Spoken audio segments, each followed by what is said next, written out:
José Pedro, você está falando. Mas tem um monte de gente que não, você já falou, aliás.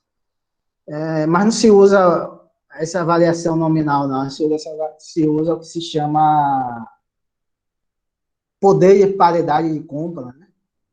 É quanto uma moeda, um dinheiro, né? Fala aí, abre o microfone, Maria Gorete.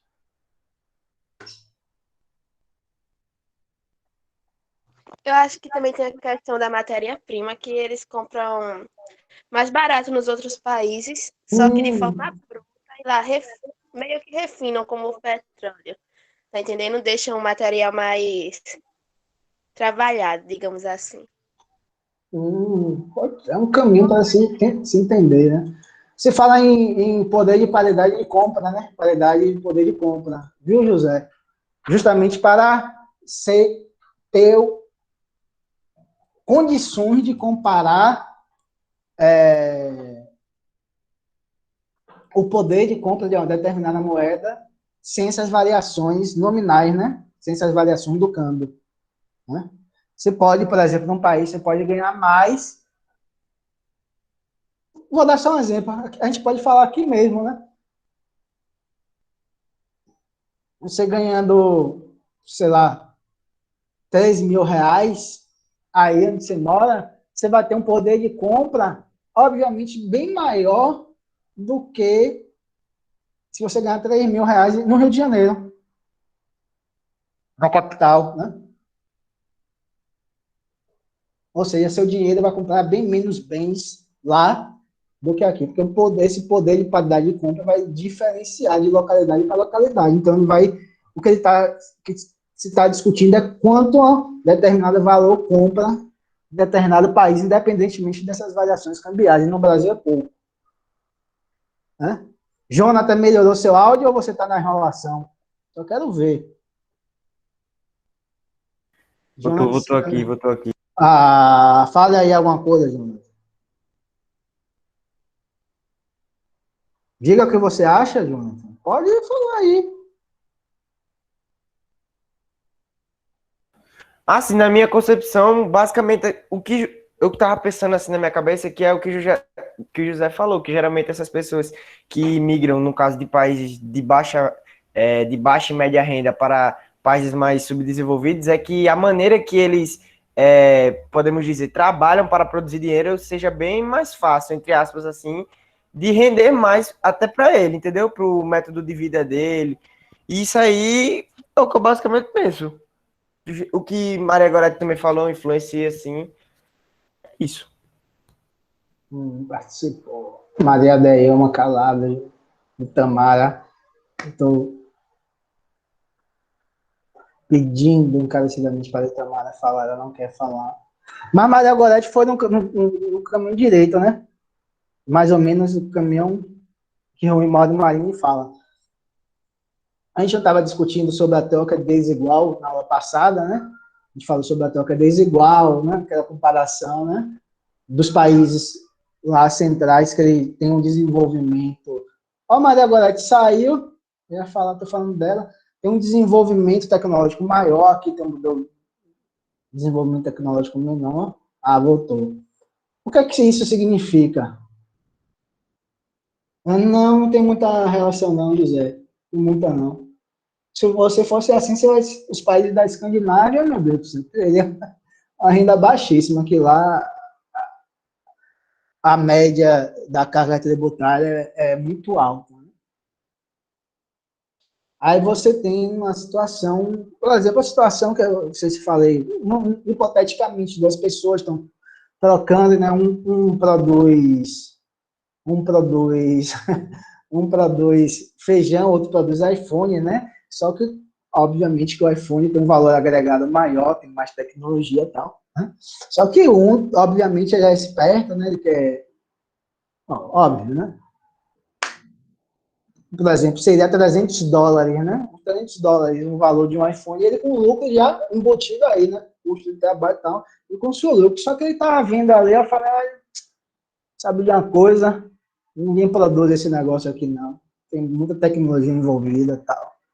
eu vou vender a $600 para o pessoal comprar, né? Aí imagine, né? Você vai ter com $300, você já tinha um lucro para quem estava produzindo, imagina com 600, né? Hipoteticamente falando, gente. Aí o cara tinha que produzir 5 sacas para ganhar $300, né? 5 sacas de feijões. Vamos botar 6 sacas de feijão. Feijão. $600, 100 sacas, $100 cada uma, né? Fala, pô,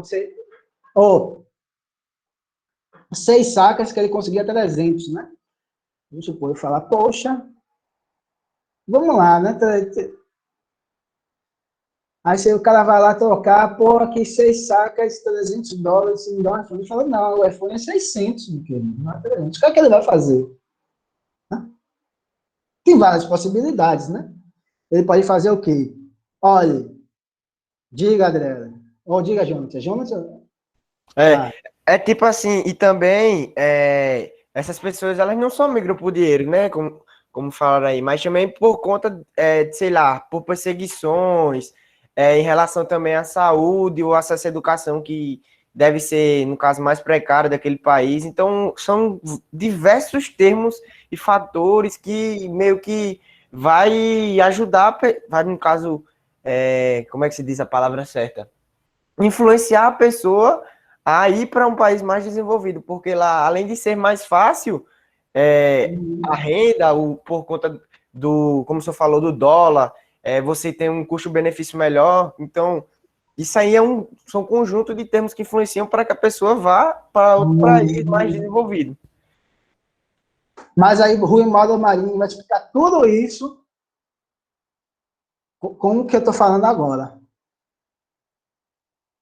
Ele vai explicar tudo isso, vai gerar em torno de tudo isso. Por que ele está falando? Aí ele fala, aí voltando, Jonathan, aí que a gente vai pegar esse fio da meada.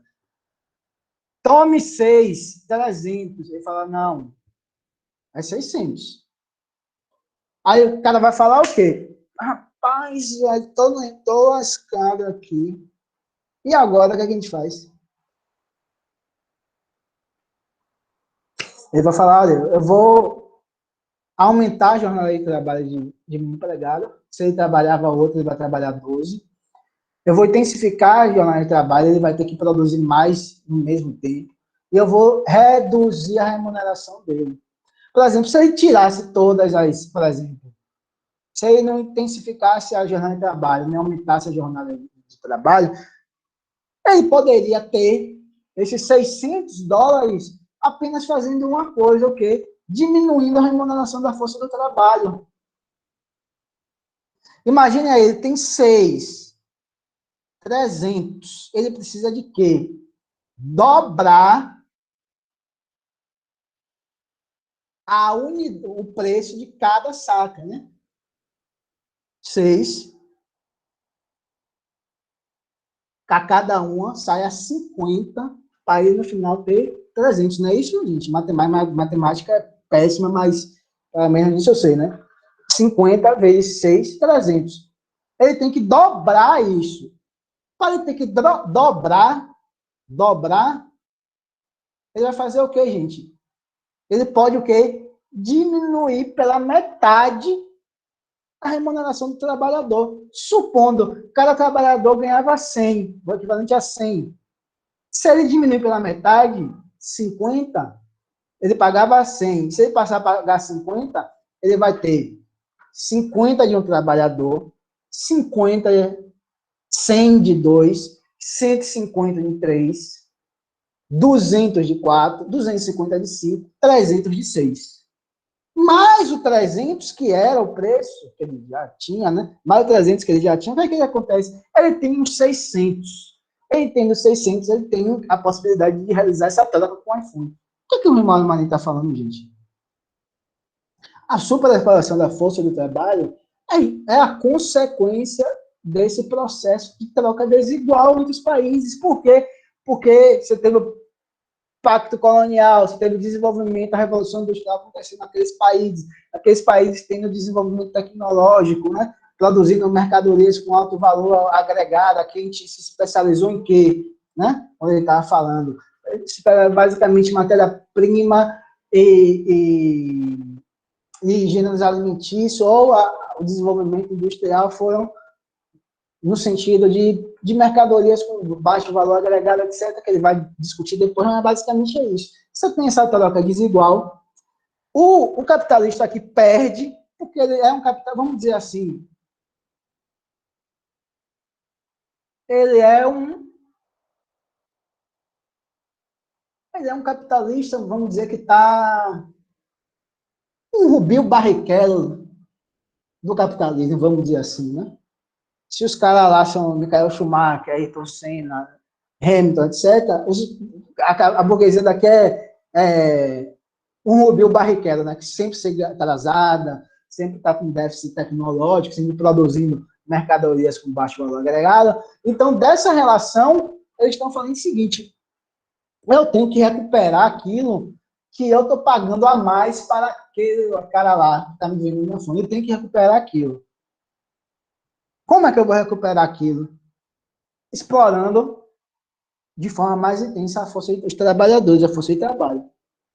Dentro dessas formas de exploração está a superexploração da força do trabalho. Ou seja, aquilo que era salário passa a ser lucro do trabalho, lucro para a burguesia.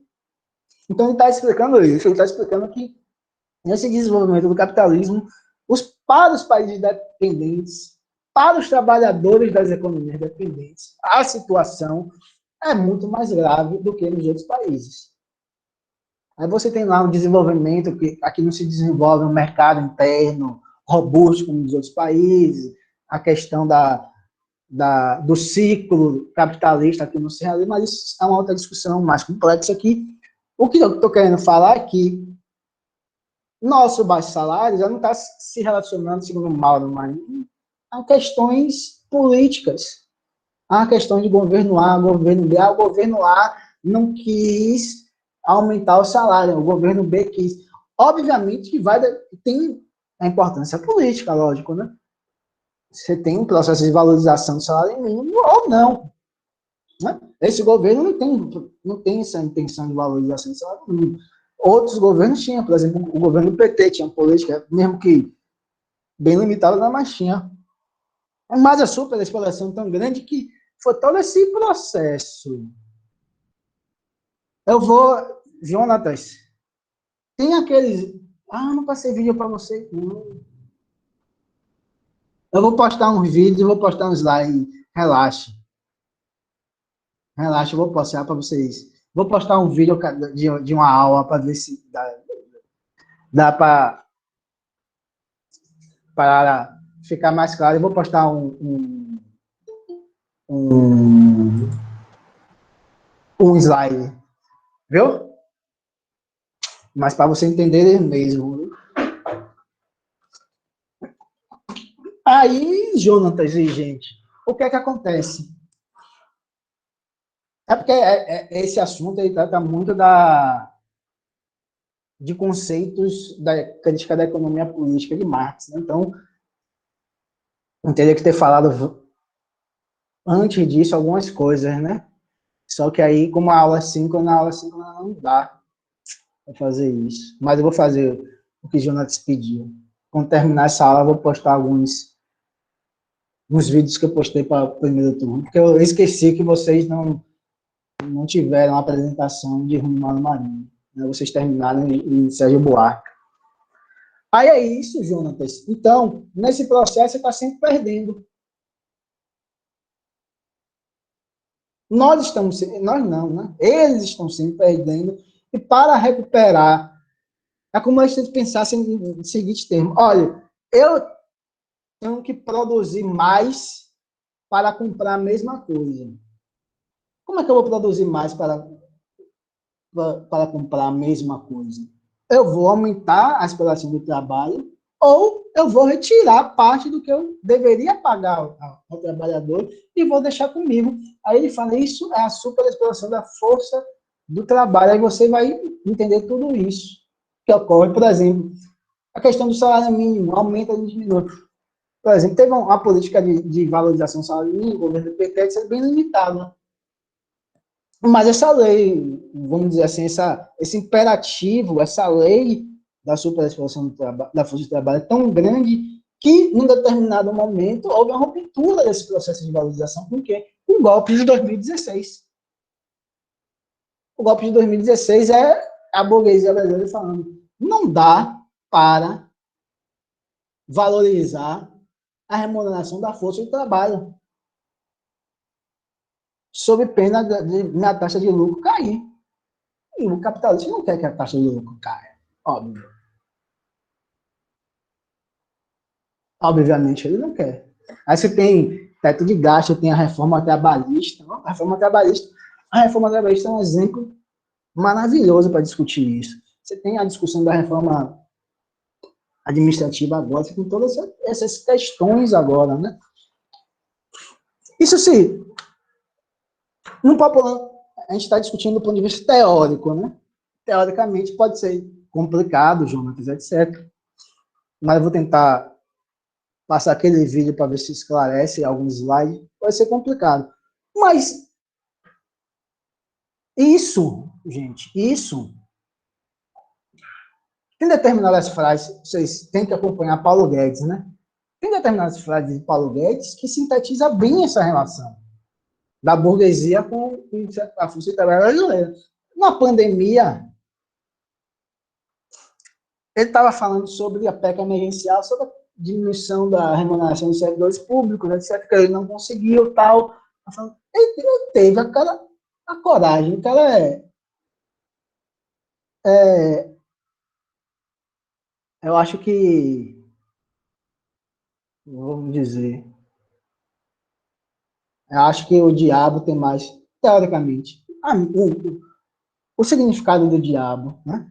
Nem que ele existe, nem que ele não existe. O significado do diabo, eu confiaria mais no diabo do que em Paulo Guedes, né? Em tudo na vida.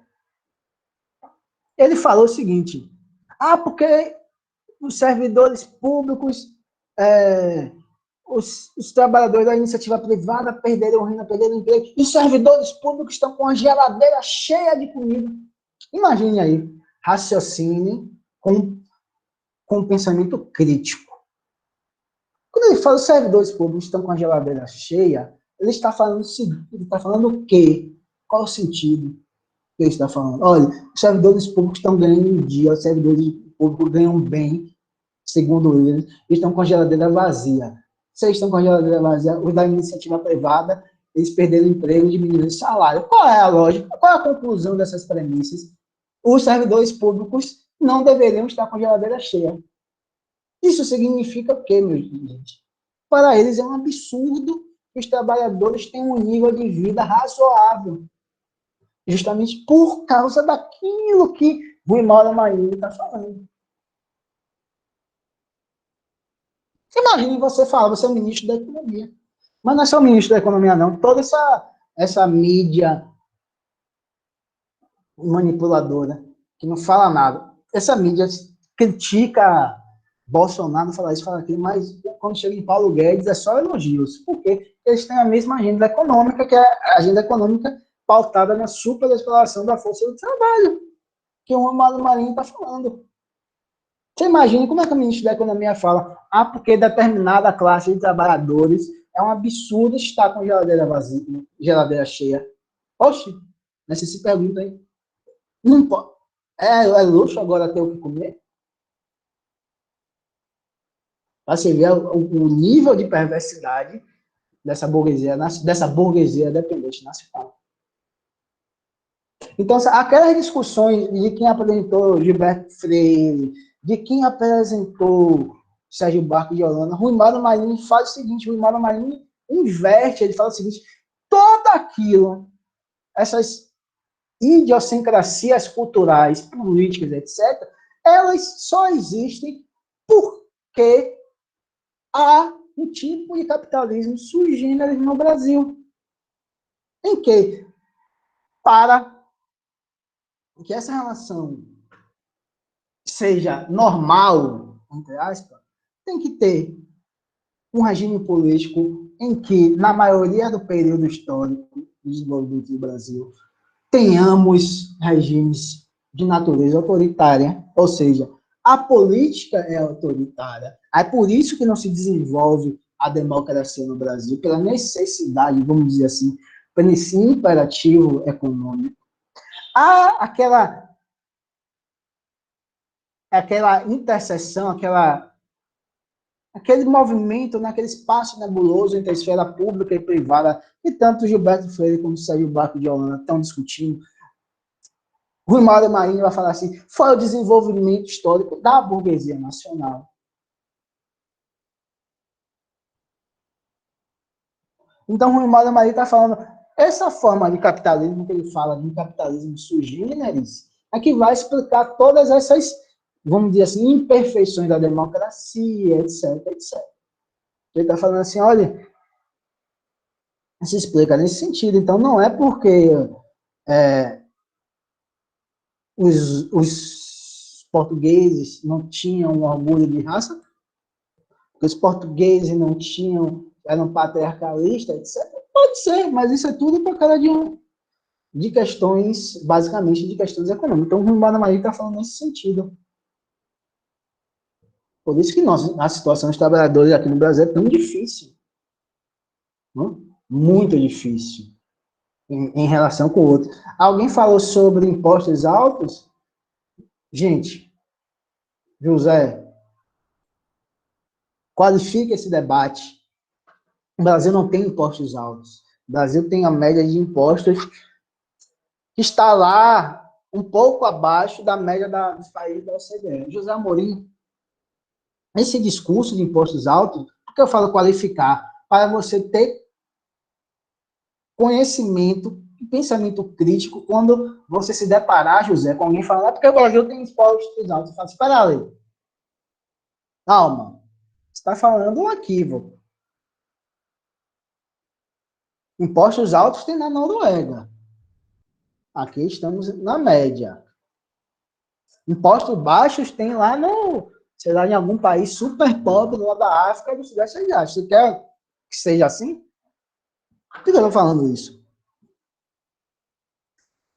Porque a média, acho que tem um ditado do Estado, acho que é um ditado americano, que fala o seguinte, existem as mentiras deslavadas e a estatística. Ele está falando que a estatística pode ser usada para várias finalidades, né? O que significa isso? Em média, a gente não é alto nem baixo, porque a gente tem... Está lá na média dos impostos que são cobrados nos países da OCDE. O que é, José Amorim, que pega? Os impostos no Brasil têm uma natureza regressiva. Incidem muito fortemente sobre o consumo. Então, vai ser muito grande isso. Então, o que isso significa? Significa que eu estou pagando uma carga tributária alta e o dono de uma super empresa vai pagar a porcentagem. Só que, como ele ganha, sei lá, 3 milhões por mês, o impacto disso no orçamento dele é mínimo. Mas quem ganha R$300 por mês, o impacto vai ser gigantesco. E você tem outra, José Amorim. Se você incide no consumo, o que é que vai acontecer? Se cobra ICMS e ISS, vários impostos, por empresário. O que é que o empresário faz? Repassa o ICMS e ISS para o valor final de sua mercadoria. Ou seja, quem paga o ISS e ICMS e todo esse imposto, basicamente é quem? Somos nós, consumidores. Entenderam? No fundo, somos nós, consumidores, que pagamos isso. Só que o que é que eles querem? Eles querem diminuir ainda mais isso. Para quê? Para que esse dinheiro que é para pagar imposto vá para ele. Porque ele não vai diminuir o preço da sua mercadoria. Não vai diminuir, gente. O cara não vai diminuir. Para com essa ilusão. Ele não vai diminuir. Só diminuir o imposto, ele não vai diminuir o preço. Só que nos outros países, por exemplo, você pega a Noruega, a França, o que é que acontece? Essa carga tributária, ela não incide muito sobre o consumo, nem sobre a produção, ela incide sobre onde? Renda e patrimônio. O que isso significa? Significa, por exemplo, ter uma renda de 1 milhão, vai incidir, sei lá, 40% de impostos, de algum tipo de imposto lá em minha renda. O que é que vai acontecer? Eu vou poder repassar esse imposto da mercadoria? Não.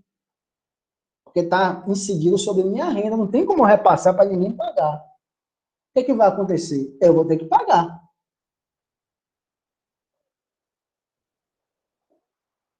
Ou os liberais acreditam que se aumentar o negócio, não foge não, Luiz. Foge não. Joe Biden vai aumentar os impostos para os mais ricos, você não vai ver uma fuga de bilionários e milionários dos Estados Unidos para Paraíba, para o interior da Paraíba, porque aqui eles não vão pagar impostos. É conversa fiada. É algo, um discurso raso. Liberal tem um discurso raso. Então ele não paga. Renda é patrimônio. Renda. Se você ganha 1 milhão, você vai pagar 40% de imposto. Você vai ficar com 600 mil. Você não tem que repassar. Se fosse imposto sobre o consumo, você poderia repassar esse 40% para a mercadoria. Mas imposto sobre sua renda você não tem como repassar. O máximo que pode acontecer é você mudar de país. Né? Poderia, hipoteticamente, acontecer isso, mas ninguém quer sair da Noruega para morar, por exemplo, no Zimbábue, né? Ou em Bangladesh. Né? O cara não vai sair de lá, pelo amor de Deus. O cara não vai sair da Alemanha para morar, sei lá, em Burkina Faso. Não estou dizendo que esses países são ruins, mas que são países que são pobres. Né? Ninguém vai fazer esse movimento. Né? Isso significa o quê, João? José Amorim, para todos vocês. A estrutura tributária no Brasil não é alta nem baixa, está na média. Ela é injusta. Isso é verdade. Ela é injusta. Por que ela é injusta? Justamente porque ela incide mais sobre o consumo. Para você ter ideia, eu pago 27,5% de imposto de renda que é retido na fonte. A estrutura tributária, imposto de renda de pessoa física no Brasil, a estrutura tributária é tão perversa que, a partir de determinado momento, acho que a partir de... Não sei a partir de quando, mas tem... Exatamente, eu não saberia precisar. Mas a partir da determinada renda, que é altíssima, ele vai caindo. Se eu não me engano, quando chegando em 1,3 milhão de reais por mês, venhamos e convenhamos. Eu não tenho nem de perto essa renda de 1,13 milhões de reais. Algum de vocês tem? A de uma família super rica? Mas, rapaz, queria eu. 1 milhão por mês. Eu pago 27,5 de imposto de renda. Quem oferece essa renda, ela não chega a pagar 2% de imposto de renda, ou seja, eu pago 10 vezes mais imposto de renda, sendo que eu tenho uma renda não sei quantos mil% a menos. É sem lógica, velho. Se eu for parar para pensar assim. Não é sem lógica, não, João Lucas. Qual é a lógica? Quem ainda tem o poder econômico, ainda tem o poder político. Quem ainda tem o poder político faz as leis.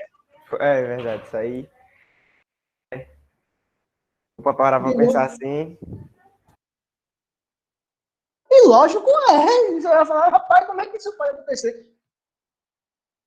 Mas nossa burguesia é assim. Por quê? Porque a estrutura do capitalismo é assim. Poderia ser diferente? Poderia, mas ela está muito tranquilamente fazendo assim, olha, tenho que fazer, o que é que eu vou fazer? Matar o pessoal de trabalhar. E, se possível, de fome também. Eles só não voltam à escravidão porque a escravidão é incompatível com o capitalismo, em regra, né? Não é que não existe escravidão, mas em regra é incompatível com o próprio capitalismo. Né? Não sei que mude alguma coisa, né? Mas o que eles estão falando é isso, gente. Imagine aí você pagar 10 vezes a mais de imposto de renda, sendo que você tem a renda infinitamente menor do que um cara que está pagando 2%. Você entendeu, José? Então não é que seja grande, ela é injusta. Porque, rapaz, não é roubada assim, não é roubada no sentido assim. É justamente porque quem faz as leis? O legislativo. O legislativo geralmente era composto pelos próprios membros da elite, mas hoje em dia por representantes. Né? Gente, quem financia basicamente esses deputados, senadores e presidentes? Apesar de, do financiamento público das campanhas ter sido aprovada, né, só pode determinar. Houve toda uma mudança no critério do financiamento, né, por empresas privadas, né, da proibição, etc., de financiar. Mas o indivíduo ainda pode financiar até determinado valor. A questão que eu estou seguindo é isso. Eu sou magnata de alguma coisa. Eu estou apoiando Jonatas Pereira da Silva Marques contra Itamara Leonel de Souza. Só que Itamara não quer conversa comigo, mas vou usar o nome para Itamara, para ver se Itamara fala comigo. Itamara é socialista, comunista. Jonatas é qualquer coisa. Eu falo assim, Jonatas, eu vou financiar sua campanha, custa quanto? Rapaz, vai ter o custo de 500 mil reais na campanha toda. Jonatas, hipoteticamente, eu vou financiar a sua campanha toda, 500 mil reais. Só que Itamara é comunista, etc., ninguém vai querer, o empresário não vai querer financiar a campanha de Itamara. Itamara que se vira, hein? Aí Itamara não conseguiu se eleger, quem se elegeu foi Jonatas. Jonatas vai atender, vai representar os interesses de toda a sociedade, vocês acreditam nisso? Não acredito nisso. Eu tirei 500 mil reais do meu bolso para financiar a campanha de Jonatas. Jonatas vai fazer o que eu quero, Jonatas. Basicamente é isso. Então, José Amorim, é isso. O poder político está determinando o poder econômico. Por quê? Se você pegar todos esses, a maioria dos deputados, você vai ver grandes empresários, grandes banqueiros, etc., que financiaram eles, né? Ou que pagam propina para eles mesmos. Então, eles vão defender esse tipo de agenda. Eles não vão falar assim, não, nós precisamos fazer uma reforma trabalhista em que seja restituída a taxação de lucros e dividendos. Você não ouve isso. Porque só quem é taxado com lucros e dividendos geralmente são pessoas ricas. E eles não vão defender essa lógica para eles pagarem mais impostos. Óbvio.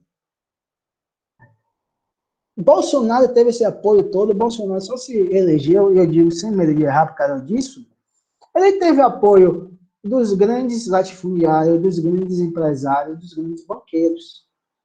Para que ele teve apoio de toda essa, basicamente toda a burguesia nacional para implementar a agenda que eles queriam? Não é à toa que meses atrás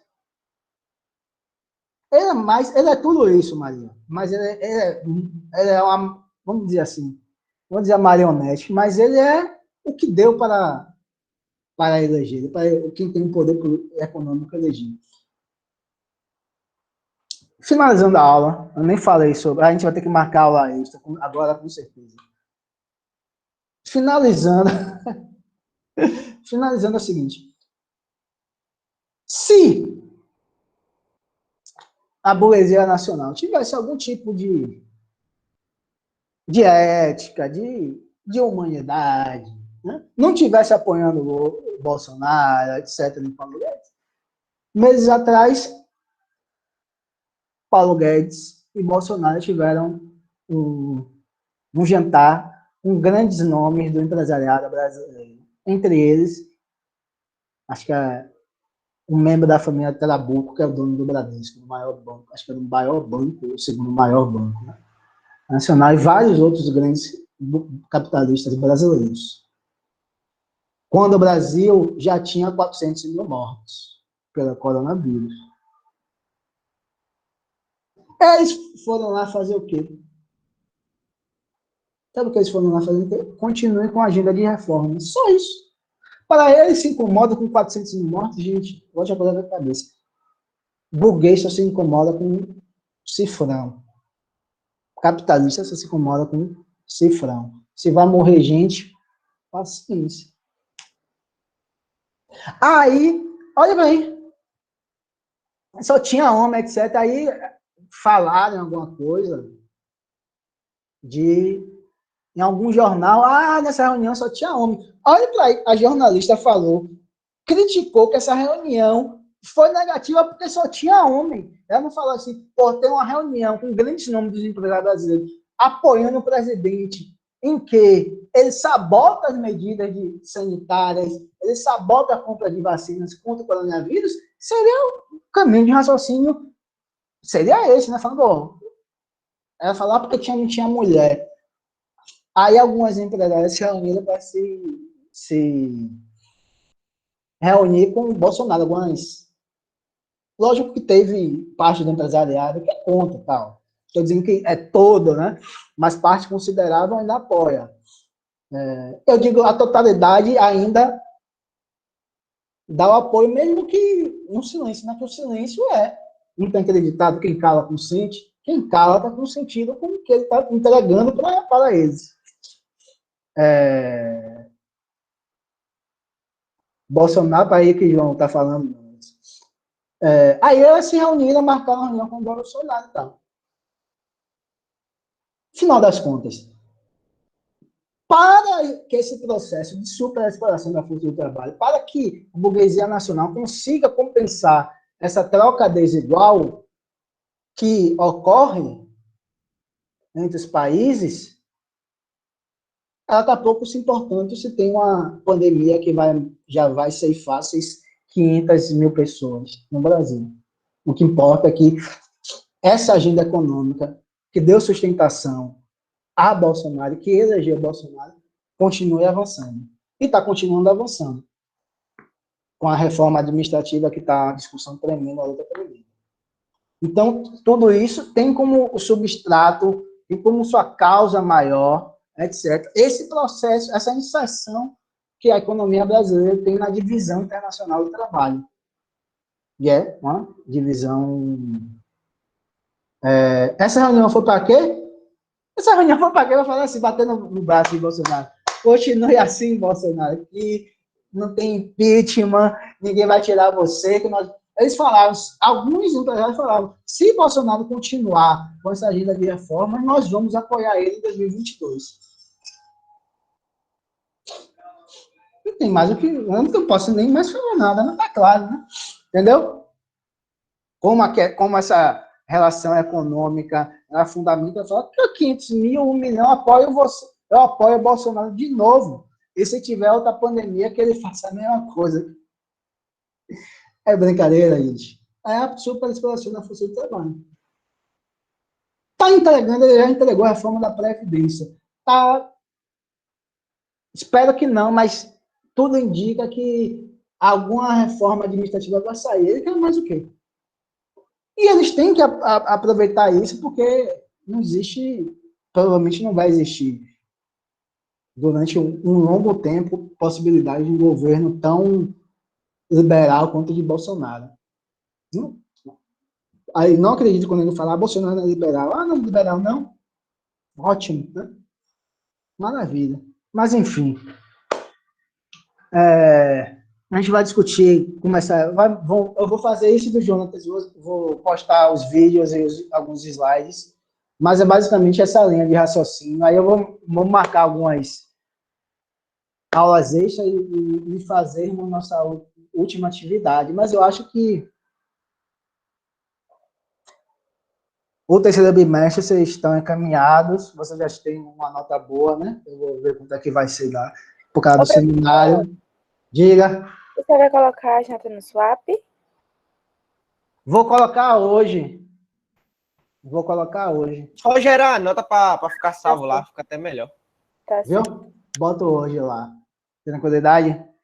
Valeu, gente. Boa início de semana aí para vocês. Se cuidem. Valeu, Ridem. E até próxima. Valeu, professor, e fora Bolsonaro. Com certeza, Maria. Valeu. Valeu, José. Espero que tenha ficado claro para você, viu? Tamo junto, viu, Maria? Tchau. Tamo junto, tamo junto.